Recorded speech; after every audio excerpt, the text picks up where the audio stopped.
Welcome to the online webinar for UC Online's Bachelor of Substance Abuse Counseling program.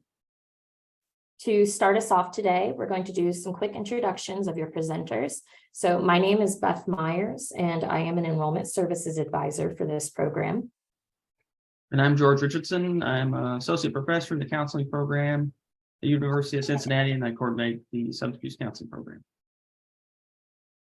So looking at the agenda for what we're going to be covering today, we're going to discuss the program highlights. We're going to watch Madison's story, so a student testimonial. We'll also cover the curriculum overview, admissions requirements and the application process, deadlines, tuition and financial aid, student resources, and finally, where you can go to find some more information on any questions you may have. Some program highlights. The substance abuse counseling program has a supportive faculty with a lot of clinical experience in the field. Almost all the instructors are actively working in the field and have licenses in chemical dependency counseling, social work, mental health counseling, or psychology. And many of them have been teaching with us for over 10 years. So they're committed to the program and to ensuring that students have a positive experience. You will receive support in the program from the time you start it until you graduate, and UC Online will help ensure that you have that as support, and Beth will talk about that a little more in a minute. The scheduling is flexible. These are asynchronous online courses, so you can fit them into your schedule as needed. So you won't have to meet at any certain time with all your classmates and the instructor. Instead, you'll be able to access the course throughout the week as you're able. So some students listen to the lectures in their cars. You can use your AirPods if you have AirPods and listen. Put one in one of your ears and listen to the lectures. There are a lot of ways to fit the courses into your schedule. It's a top-ranked program according to U.S. News and World Report, and our educational curriculum meets the requirements for licensure in Ohio and a number of other states too. Career outlook is good, for better or worse. We have seen an opioid overdose epidemic and some increases in the prevalence of some other types of substance use disorder. So that's part of the reason why why the career outlook is good, and the other is that funding for services has increased in the last 5 years or so. So agencies are able to hire more people.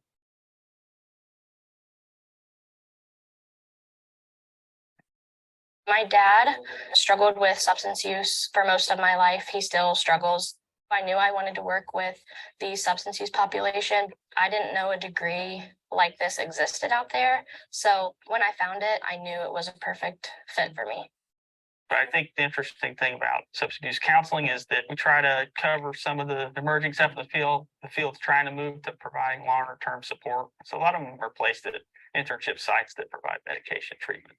My internship experience was a huge shift for me, actually being able to get the field experience, the hands-on work. That's when I truly started to fall in love with the actual work. And I was hired on after my internship. Bureau of Labor expects this profession to grow 28% over the next 10 years. That compares to 8% in other professions. But here in our program, we support our students to be able to navigate that. Cincinnati Online provided me with the flexibility to maintain a job and just balance life. It's such a privilege of mine to be able to assist people in their recovery. UC Online provides such an amazing opportunity, and my passion drives the work I do. And if you want to go deep and you want to make a difference in the lives of people who have a substance use disorder, this is the program you need to be in.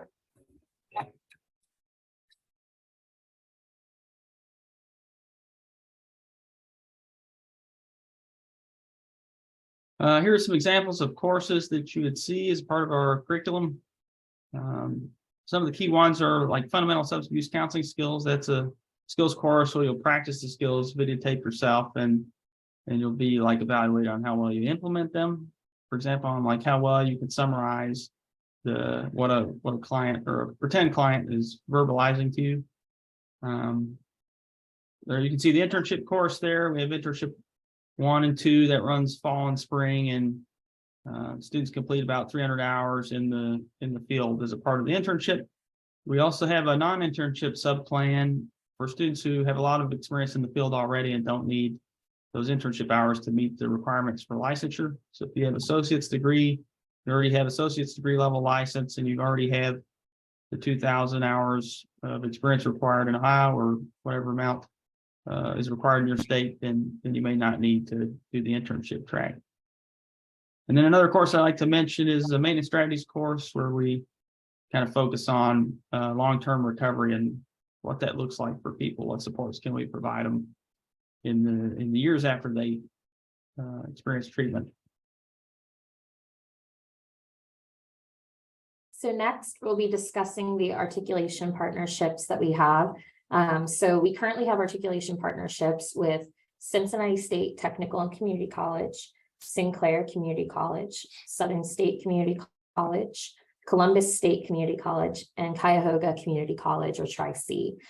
So basically what articulation partnerships are, it is a guarantee to you as a student that you know that your credits are going to be transferring into this degree here at UC.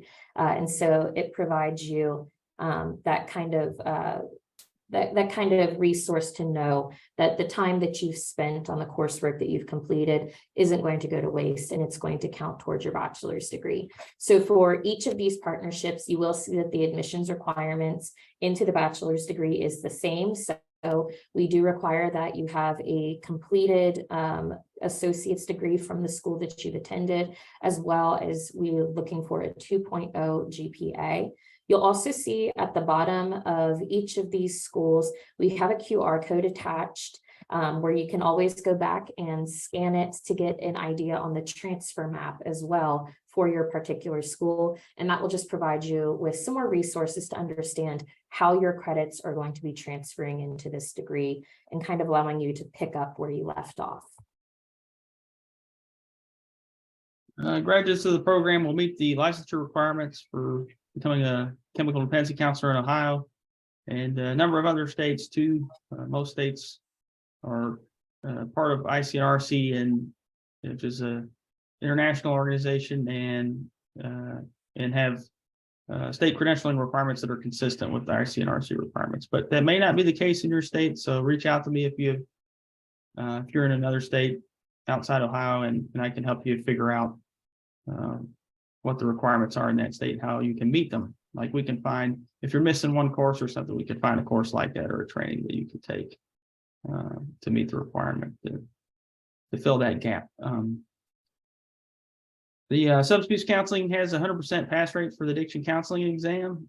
So in the past 3 years, all of our students who took the exam passed. So that is good news. And also 70% of our graduates are employed in positions directly related to their training and education, which I think is a high percentage for an undergraduate program. And I think that's partly because we do pull in a lot of students who kind of have a sense of what they want to do with their careers.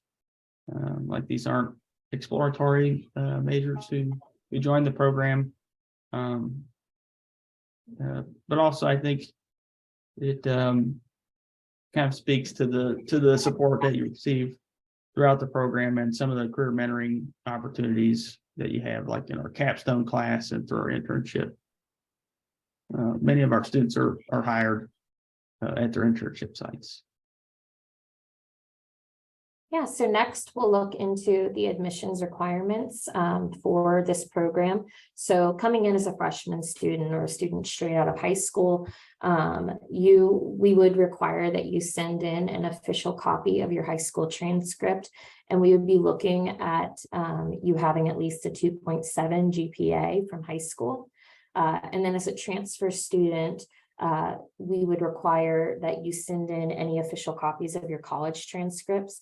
And if you're a student who has more than 24 credit hours of higher education credits, then we only need the college transcripts. We won't need a copy of your high school transcript at that point.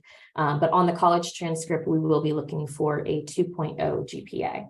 As well, a note is that if you do not qualify for the bachelor's program, you can always contact me or one of the other enrollment services advisors for this program, because we do offer a certificate in substance abuse counseling program that could be a better fit for you instead. And it does have different admissions requirements than the bachelor's program. So there is always another route for you as well. Looking at how this admissions process works, the very first thing that you would do would be to submit an application. So the application, it's fully online. It only takes about 15 minutes to complete. And on top of that, the application fee is waived currently. So that's always a big bonus as well. And then the next step would be to request any transcripts from where you've attended for college credit or your high school transcript. So you will be sending all official transcripts to the University of Cincinnati Office of Admissions. So on here, we do have the physical address for any physical copies that you'll be mailing. And then you can also send e-transcripts to the email listed there. Official final high school transcripts with a graduation date are required. So if you have the fewer than 24 credit hours, and we do require that you send those high school transcripts as a physical copy rather than an e-transcript. As well, with transfer credits, transferability is based on school accreditation, course content comparability, the year it was taken, and your final grades. So once you finished your application, you're accepted into the program, and you've confirmed your spot, we'll be able to go through with you and show you where your transfer credits will go in towards the bachelor's degree. And like I said, just kind of pick up where you left off on your past college credits. As well with the academic calendar, we do have 3 different start dates throughout the year. So currently we are enrolling for our fall semester, which has the application deadline on July 1st and classes starting on August 22nd. The next start will be the spring 2024 start. So that application deadline will be November 14th with classes beginning January 8th. And then the summer 2024 semester will have the application deadline on March 15th with classes starting on May 9th. Looking at the tuition breakdown, currently our tuition sits at, as an Ohio resident, it would be $549 per credit hour, coming out to about $6,588 per semester. And then for a non-residential student, it would come out to $564 per credit hour and $6,768 per semester. I will say these numbers are subject to change over time, but these are our current rates at UC. And then diving a little bit deeper into financial aid, we do offer a tuition scholarship through the University to Business Partnership Initiative, where students and their qualified family members will receive a tuition scholarship through their employer. So 2 of our current UC online employer partnerships are with Talbert House and Shelter House, both in Cincinnati. We also have an active military and veteran scholarship, where if eligible for this scholarship, you can have up to $2,500 per semester for being a full-time student, or $1,500 per semester as a part-time student. As well with the military benefits, if you do apply for those, we do recommend that you please reach out to your regional VA representative to determine if your benefits will cover the program. And then finally, with FAFSA, to apply for federal student aid, you just need to complete the free application for federal student aid or FAFSA before each year of college. It's free and easy, and it gives you access to the largest source of financial aid to pay for your education. Now, one of the big things that UC is very proud of is the personalized support that we offer to our students throughout this entire process and throughout your time at UC. So starting off, as I said in the introduction, I'm an enrollment services advisor for this program. So these specialists, we not only guide you through the application process, but we'll also help steer you toward the right courses, programs, and opportunities to best serve your personal and professional goals. You'll also have a personal student success coordinator. So these are specialists who will connect you to key resources. They'll help you navigate the online student platform, and they'll help explain how to contact your professors in an online environment. And the really nice thing about the student success coordinators is that they are going to be with you from the time that you confirm your spot in the program all the way through to graduation. As well, you also will have an academic advisor who will help you clarify your academic and professional and personal goals. They'll explain program and university policies. They'll advise on classes and how they fit your goals, counsel you on academic or personal matters, and ensure you stay on track to graduation. We also added recently the ambassador program. So this program provides incoming students the chance to connect with more experienced students in learning the ins and outs of the program. So the ambassadors provide mentorship to new students throughout their first semester. Ambassadors have the opportunity to represent the University of Cincinnati online in different videos, spotlights, social media, testimonials. The requirements to become an ambassador for the program is that you must be in between your second and fourth semester. We do require a minimum GPA of 2.75. You should be able to meet your mentee monthly, so usually 1 to 2 hours a month. It is preferred that you would have prior counseling experience. And just to note that this is not a sponsorship program, but rather a mentorship program for new students. As well, with the student resources, we also have the Bearcat Promise Career Studio. So this is a place where all UC students can participate in career exploration, planning, and development. So whether you're writing your first resume or interviewing for your first job, we're here to help. We also have the Learning Commons, which provides free centralized academic support for UC students. We're open to all students across all majors and all campuses. As the hub for academic support in and out of the classroom, we bring together hundreds of peer educators, faculty, and best practices around teaching and learning to create a supportive environment for students to succeed. Finally, we also have CAPS, which is the Counseling and Psychological Services. So we prioritize accessible and effective services that you can access when needed. We take a collaborative, strengths-based approach to help you identify tools, resources, and strategies to meet your mental health goals. This might only take one meeting, or it might take a little more support. Either way, we're here to help you on your Bearcat journey. Finally, for any questions that you may have on anything that we presented in the webinar today or any information on our website, you can always find more information on Cincinnati Online at these sources. So we do have a Facebook, an Instagram, and a LinkedIn. And as well, I also have my contact information here, as well as a QR code to apply today. So definitely any questions that you may have, you can always feel free to call me, email, really whatever works best. And I'd be happy to provide you with some more program information and those next steps for you. But otherwise, we do thank you for just taking the time to listen to us today. And you have a great rest of your day.